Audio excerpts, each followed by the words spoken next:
नमस्कार। आज हम चर्चा करेंगे कि 100 साल तक स्वस्थ रूप से रहने के लिए कुछ छोटी छोटी नुस्खों, उसमें एक सबसे इम्पॉर्टेंट है जो है गट माइक्रोब्स।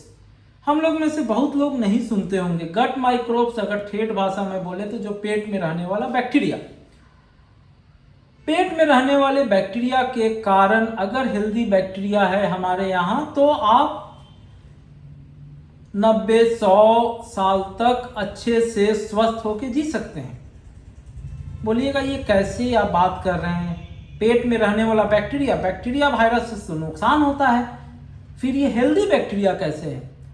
हमारे और आपके सबके शरीर में ट्रिलियंस ऑफ बैक्टीरिया है पेट में, पेट के अंदर आंत में, जिसको कि हम लोग साइंटिफिकली गट माइक्रोब्स बोलते हैं, गट माइक्रोब्स। और ये बैक्टीरिया हमें स्वस्थ रहने में, हमें ब्लड प्रेशर, हार्ट की बीमारी, किडनी की बीमारी, लीवर की बीमारी, यहां तक कि कैंसर ना हो, इससे हमें प्रोटेक्ट करता है। किसी किसी को सुनते हैं ना कि इसको खाना नहीं लगता है, एक लीवर का आदमी है, कुछ भी खाता है तो ऐसे पतला दुबला रहता है। खाना तो वही खा रहा है, और कोई रोटी भात दाल खा के हट्टा कट्टा रहता है। तो ये सारा डिपेंड करता है, सारा तो नहीं बट बहुतायत मैक्सिमम परसेंटेज आपके गट माइक्रोब्स, आपके बड़ी आंत में जो प्रोटेक्टिव बैक्टीरिया है। ध्यान दे, बैक्टीरिया हार्मफुल बैक्टीरिया होता है, जो कॉमनली बैक्टीरिया मतलब हार्मफुल बैक्टीरिया, और बड़ी आंत में रहने वाली बैक्टीरिया जिसको कि हम गट कमेंसल बोलते हैं, गट माइक्रोब्स बोलते हैं, ये हेल्दी बैक्टीरिया होती है, जो कि 1-2 हजार लाख में नहीं, ट्रिलियंस जितने की वर्ल्ड में तारा है उससे भी ज्यादा हमारे आंत में बैक्टीरिया है, गट माइक्रोब्स। और ये गट माइक्रोब्स जब हेल्दी रहता है तो हम और आप हेल्दी होते हैं। उसके स्वास्थ्य के ऊपर हमारा आपका स्वास्थ्य डिपेंड करता है। तो वो हेल्दी कब होता है? जब उसे हेल्दी खाना मिलता है। हेल्दी कब होता है? जब उसे हेल्दी खाना मिलता है। और उसका हेल्दी खाना क्या है?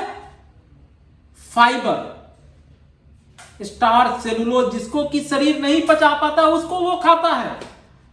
फाइबर बोले तो फल, साग, सब्जियां, जितना रफेज वाले जो कि शरीर नहीं पचा पाता है, सिंपल सा रूप में ले तो जो भी रफेज वाले फ्रूट्स हैं, वेजिटेबल्स हैं, उसके बाद कॉमनली हम जो सबगोल का भुस्सी, वो फाइबर है, उसको वो खाता है, हमारा शरीर नहीं पचाता है। ये सब तो स्टूल को सॉफ्ट करने में कारगर है, बट इन सब चीज़ों को हमारा गट का जो बैक्टीरिया है बड़ी आंत का, उससे उसको खाना मिलता है। बट आज के लाइफ स्टाइल में ये सब हम कम कर दिए हैं, तो इसलिए मेरा गट का, हमारा आपका गट का बैक्टीरिया कमजोर रहता है। उसके अलावा गट के बैक्टीरिया देखते हैं, एंटीबायोटिक से डायरिया हो जाता है। बहुत बार आपने डॉक्टर को देखे होंगे, जब एंटीबायोटिक लिखते हैं आपके डॉक्टर साहब तो साथ में लैक्टोबैसिलस वाला कुछ कैप्सूल या कुछ लिक्विड पिलाते हैं जिसमें बैसिलस रहता है, जिसमें डिफरेंट लैक्टोबैसिलस ग्रुप के रहते हैं, कोगुलेंस ग्रुप के रहते हैं, डिफरेंट ग्रुप से प्रोटेक्टिव बैक्टीरिया रहता है। क्यों लिखते हैं? क्योंकि ये जो एंटीबायोटिक आपको जो चेस्ट में इंफेक्शन हुआ है, नाक में, मुंह में इंफेक्शन हुआ है, हाथ में घाव हुआ है, उसको तो मारता ही है। ये आपके जो पेट में नॉर्मल बैक्टीरिया, ये एंटीबायोटिक नहीं समझ पाता है, उसको बैक्टीरिया को मारना है। अब वो अच्छे बैक्टीरिया, खराब बैक्टीरिया सबको मारता है। जब आपका प्रोटेक्टिव बैक्टीरिया, जो आपका सैनिक है, आपको प्रोटेक्ट कर रहा है, वो मर जाता है तो आपको डायरिया शुरू होता है। इसीलिए देखिएगा आपके डॉक्टर साहब पुर्चा में एंटीबायोटिक के साथ एक लैक्टोबैसिलस का कैप्सूल या लिक्विड लिखते हैं साथ में। और ये बैक्टीरिया और कहां से मिलता है? जो हम लोग हर घर में, गरीब से गरीब और अमीर से अमीर आदमी क्या मिलेगा, वो है दही। बाकी भी बहुत सा चीज है, किमची और ये सब है जो हमारे देश में नहीं मिलता है। दही हर घर में मिलता है। दही में लैक्टोबैसिलस रहता है, ये प्रोटेक्टिव बैक्टीरिया है, आंत में रहता है। तो ये बैक्टीरिया प्रोटेक्टिव करता है कि हमारे जो डिफरेंट पाथवे हैं शरीर के, प्रोटेक्टिव मैकेनिज्म, डिफरेंट पाथवे हो, साइंटिफिकली उतना आप डीप में नहीं जाएंगे, mTOR pathway, Jack stat pathway, इन सबको, सेल्स रेगुलेटरी साइकिल के पाथवे, इनको ये कंट्रोल करता है। जैसे इस मकान को सुरक्षित रखने में फायर सिस्टम होगा, एसी सिस्टम होगा, वायरिंग होगा, डिफरेंट सर्किट्स होगा, एसी का होगा, जेनसेट का होगा, फायर का होगा, आपको सीवेज का होगा, डिफरेंट नेटवर्क को। तो ये बैक्टीरिया डिफरेंट पाथवेज को कंट्रोल करता है, जो गट माइक्रोब्स। तो जिनका गट माइक्रोब्स हेल्दी होगा वो आराम से 90-100 साल तक हेल्दी रहेंगे।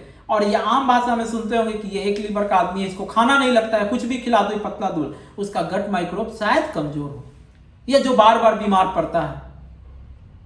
तो गट माइक्रोब्स को हेल्दी करने के लिए जितने भी साग सब्जियां हैं, रफेज वाले हैं, उनको खाएं।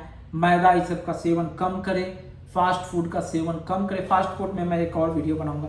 फास्ट फूड का सेवन को कम करें। सफगोल का भुस्सी लें, फाइबर्स लें, हस्क लें और दही का सेवन करें। इससे हमारा आपका सबका गट माइक्रोब्स हेल्दी रहेगा। बैक्टीरिया केवल नुकसान वाले नहीं होते, अच्छे वाले बैक्टीरिया भी होते हैं, जो कि आपको आसानी से सैनिटेरियन, हेल्दी रूप में सैनिटेरियन मतलब 100 साल तक जिंदा रखने में आपकी मदद करेंगे। धन्यवाद।